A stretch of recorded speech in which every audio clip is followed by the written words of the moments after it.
Hi, I'm Senator Sheldon Whitehouse. Thank you for joining me to talk about the famous Rhode Island Gaspee raid. I'm joined today by Colonel Ron Barnes. Colonel Barnes heads the Patuxent Rangers, a militia that is still operating today, still giving a terrific Christmas party in its armory, and dated back to this period, where members of the Patuxent Rangers were defending the area that is now called Gaspee Point. So Colonel Barnes will chime in later. But first, let me tell you the story of the Gaspee. It was 1772. Rhode Island was a trading colony. The British wanted to control that trade. They wanted to impose taxes, they wanted to impose tariffs, and they didn't much like the independent-minded spirit of the Rhode Islanders. So they had sent to Narragansett Bay a British naval officer named Lieutenant Duddingston. And Lieutenant Duddingston commanded a ship called the Gaspee. The Gaspee was a revenue cutter, called that because it would raise revenue by hauling over boats that were trading through Rhode Island waters and demanding fees, confiscating cargoes, and generally harassing Rhode Islanders. Duddingston's harassment became a significant issue all across Rhode Island, and the Gaspee became a dreaded boat.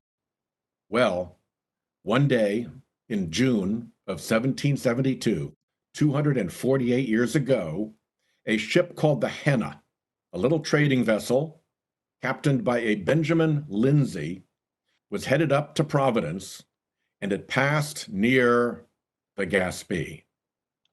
Lieutenant Duddingston signaled it to drop its sails and allow itself to be boarded, and the Hannah ignored the signal and raced for Providence, fleeing the Gaspee. The Gaspee was a bigger boat, and it had cannons, and it fired a shot or two to signal the Hannah that it needed to pull itself over, but the Hannah went ahead. Off of what is now called Gaspee Point, Namquid Point, Benjamin Lindsay, the captain of the Hannah, sailed his vessel over a sandbar. He knew that his lighter Hannah could get over the sandbar, and he hoped that the big, heavy Gaspee would ground on the sandbar. And sure enough, that's exactly what happened. He lured the Gaspee over the sandbar, it stuck fast in the sand, and he sailed on up to Providence. Now, not only was the Gaspee stuck on the sandbar, it was stuck in a falling tide. So it was going to be there for a while until a high tide came to float it free. So Captain Lindsay, up in Providence, rallied a bunch of angry Rhode Islanders who were fed up with the Gaspee. They got together and they rowed down the bay, down from Providence, in longboats with muffled oars so they couldn't hear them coming. And by the dark of night, with muffled oars, they approached the Gaspee and they demanded that the Gaspee surrender. The Gaspee refused to surrender. There was a brief battle. Lieutenant Duddingston actually received musket ball wounds. The Rhode Islanders charged onto the Gaspee with cutlasses and pistols, and they seized the crew, took them all captive, and they took them ashore to where Colonel Barnes will tell you about, to take them prisoner and to get medical attention for Lieutenant Duddingston. And then, to be rid of the Gaspee forever, they rowed back out to her and they set her on fire. And the ship burned until the fire hit the powder box, the gunpowder magazine, they called it, where the gunpowder for the boat was stored. And when the fire reached the gunpowder, kaboom! The Gaspee exploded and was blown into smithereens, never to torment Rhode Islanders on Narragansett Bay again. Now, the end of the story is that this made King George very, very angry, and he demanded that people be brought to account. He wanted nooses full of heads to swing in the Rhode Island air for people who had been so awful as to blow up his Gaspee. But Rhode Islanders wouldn't tell. Nobody would come forward. They tried bribery, they tried cajoling, they tried sending people with official demands. No Rhode Islander would tell who had been involved in the Gaspee raid. So even in that, King George was defeated. Now, this all happened almost 2 years before the Bostonians had their famous Tea Party. Up there, they had too much to drink, painted their faces, and pushed tea bags into Boston Harbor. Fine. More than 2 years before that, Rhode Islanders fooled the British, burned the boat, and blew it to smithereens. That's a Rhode Island story. And now I'll turn it over to Colonel Barnes of Rhode Island's own Patuxent Rangers. Thank you, Senator Whitehouse. So it was because of incidents like the burning of the Gaspee. The British were making incursions along the shores of Rhode Island that the village of Patuxent felt it needed its own protection. So October 29th, 1774, the colony of Rhode Island granted a charter for the Patuxent Rangers, granting this that we were a local militia company whose sole purpose was to protect the village of Patuxent. The way we learn about what happened and what some of the Rangers were doing at the time is through pension records. And I'll read this because it gives a good insight into how proud and what people thought that were in the Rangers at the time of their duty. This is from a pension record, and it says it was the duty of said company always to be ready to march to whatever station it was commanded, either by the governor or the general of the army having the command in Rhode Island. It also had the principal charge of a fort built in said village of Patuxent to repel the incursions of the enemy, which were very frequent during the time. The British were in possession of Newport. While Rhode Island was the theater of war, frequent and daring incursions were made all along the shores of Narragansett Bay by the enemy for the purpose of plunder, and this corps never failed to be amongst the foremost to repel them. The Rangers built a fort in Patuxent on October 17, 1775, strictly to protect their village, their port.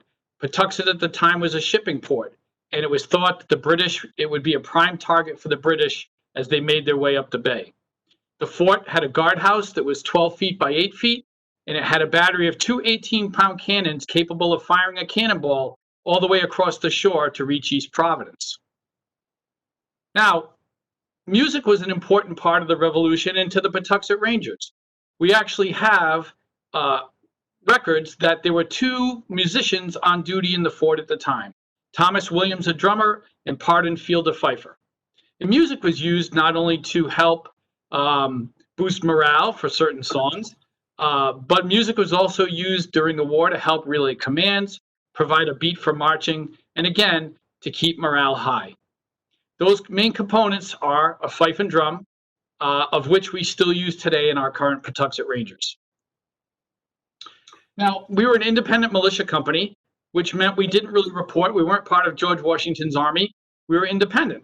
And as things went along, being an independent company had its good and bad features. One was you were independent. You could have your own uniform. You could pretty much come and go and do what you wanted.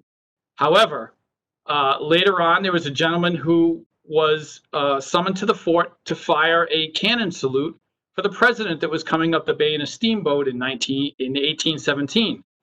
And unfortunately, this ranger blew his arms off firing that salute. And his wife wrote a letter to Congress asking for a pension for himself because he was wounded. And unfortunately, his claim was denied because the service in which he was engaged when he received the wound was rendered under the command of a militia officer of the state and not by commander of an officer of the United States Army. So being an independent militia company had its good and bad things. So as the Rangers went along, a certain little thing happened in Rhode Island called the Dorr Rebellion. I'll let you do a little research on it, but basically at some point there were two governors in Rhode Island. The Rangers stayed loyal to the Law and Order Party, of which we were handsomely rewarded with an armory that was built for us in the village of Patuxent in 1843. That armory still stands today.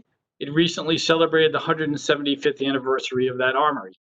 That armory stayed until 1850, and then a Masonic lodge, Harmony Lodge number 9, occupied it for 57 years until 1907. In 1907, the armory was sold. It became a private residence. And in the mid-'80s, that armory came up for sale, and we were able to buy it back.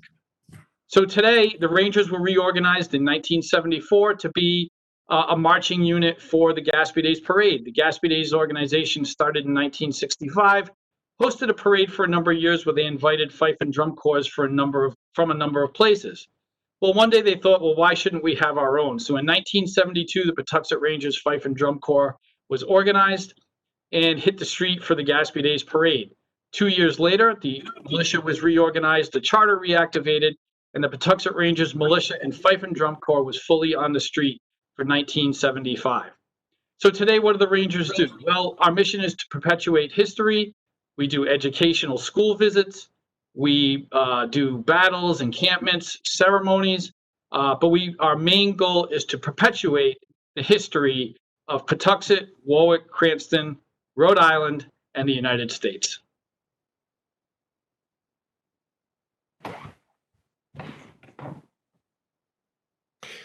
Thank you very much, Colonel Barnes. You are doing a wonderful job keeping this very special part of Rhode Island history alive. And now I'm going to read a not very good poem, but one that I wrote about the Gaspee incident.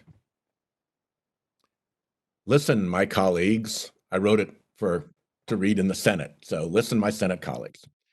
Listen, my colleagues, and you shall see how Rhode Islanders blew up the dread Gaspee. Great Britain was fearsome. She ruled the sea, but Rhode Islanders burned with the fire to be free. So King George sent his frigate to tax our coast, and its arrogant captain was heard to boast that he'd soon have Rhode Island under his sway. Well, a course was set for a fateful day. Narragansett Bay sparkled bright and blue, June 9th of 1772. The trading ship Hannah was making her way with cargo for Providence that fine day. King George's Gaspee pursued in chase, but the Hannah decided to give her a race. Away fled the Hannah with wind in her sails, as the Gaspee's cannon fired from its rails. Evading the Gaspee's cannonballs, the Hannah sailed for the Namquid Shoals. Fast and light, Hannah crossed the shallow, but when the Gaspee attempted to follow, she ran aground on the Warwick shore in a falling tide and could move no more. That night, dark longboats with muffled oars came slipping quietly down the shore to rid our bay of the dread Gaspee and show old King George that Rhode Island was free. The battle was fierce off Warwick Neck. When the gun smoke cleared from the Gaspee's deck, the Rhode Islanders had her as their prize, and her crew bound up in chains and ties. When the crew was ashore, Patuxent's Rangers assured they'd present no further dangers. Back to the bay in the dark of the night went the Gaspee raiders to set her alight. The fire spread through the raiders' prize till a blast filled the Narragansett Bay skies. The fire had reached the Gaspee's magazines, and her gunpowder blew her to smithereens. Away sped the raiders into the dark, leaving in the embers freedom's spark. I want their names, King George demanded, and ordered the raiders be apprehended. But his call for hangings came to naught. His nooses hung empty. No charge was brought, because never a traitorous tale was told. Rhode Island stood steady and silent and bold. The spark that was struck in the Gaspee raid lit a flame that still burns in our hearts today. And the lesson from then is a lesson now that every American still will avow. However majestic your powers be, you should heed our warning. Don't tread on me. Thank you very much. Happy Gaspee Days.